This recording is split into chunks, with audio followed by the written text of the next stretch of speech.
All right, you guys, so in this video, I'm going to explain why I went with the iPhone Air this year instead of my normal iPhone Pro.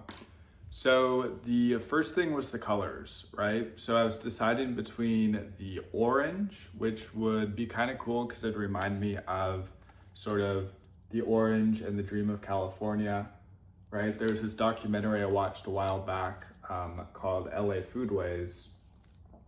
It really made a big impact on me. And if you followed some of my other videos, you know that it inspired me to want to use software to improve the produce industry. So at the end of the day though, it is an orange phone and it just wasn't really my style. I prefer things to be a little bit more understated and elegant. So I decided to go with the iPhone Air. Okay, there's a few other factors. The biggest thing was the ergonomics.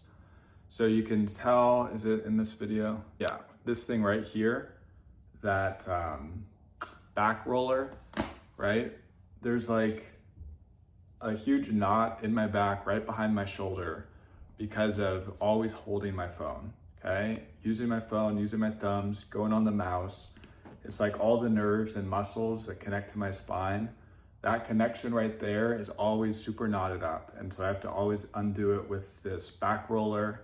And so the idea of being able to have a lighter phone was super appealing to me. Okay, so this thing is super lightweight compared to my previous phone. And so was I willing to give up the power of the Pro in order to fit into the smaller phone? And the reality is that I'm basically not changing the performance. So I had the 16 Pro Max last year, which I'm filming from right now before I return it. And then this has basically the same components, the same performance as that phone.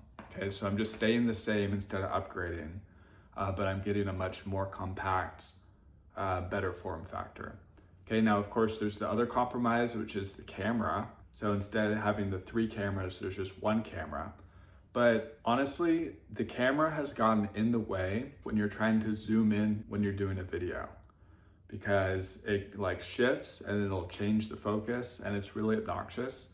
So it's great for photos. And I think that's why it got put in the first place. Because if you're doing a photo, then you zoom in and you focus and then you click. But when you're doing a video and you're zooming in and out, then it constantly changes the focus and it's really, it ruined so many videos for me. So I didn't like that and I wanted to move back actually to a singular lens. Now that I have this and I don't have the telephoto zoom or the fisheye lens, sometimes I kind of miss it, but not enough for me to go back to the heavy phone. Okay, so the other thing was the speaker. Okay, so on the Pro, you have 2 speakers, one down here and one up here. This one, you just have this one up here. It's fine, okay, it doesn't bother me, it's good enough. And then the other factor, of course, was the battery. Okay, so in order to get it this small, the battery is substantially less. So for the longest time, because I thought it was a good habit, I'd let my phones go all the way to 0 and then I'd charge them in one go to 100%. I do that as much as possible because I thought it was good for the battery memory. And so when I first got this one, I was doing that every day and it wasn't really, I couldn't make it through the day. Okay, it'd start running out of batteries at about 6 or 7 p.m. And then I'd charge it and it was kind of nice just to not be on your phone at night. But what I realized is that I've been doing that all wrong, where you let it go to 0 and you charge it to 100%. The better thing to do with today's new batteries, instead of the old nickel-based batteries or whatever, but with the new batteries, you could actually just charge it whenever, okay? And so now that that's the case, there's plenty of times during the day when I'm just letting my phone sit there, and I'm happy to let it charge during the day, as long as it doesn't ruin the battery memory.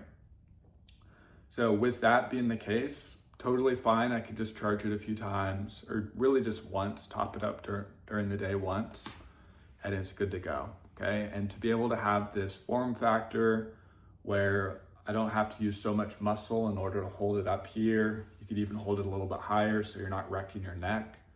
Okay, for me, it's totally worth it. Hopefully that's helpful for you if you're making your purchase decision. Okay, the Apple iPhone Air is very cool. I got the blue color, and I used to always have a Pro, and now I'm on the Air, and I'm happy with it. All right, so have a good one, and I'll see you in another video.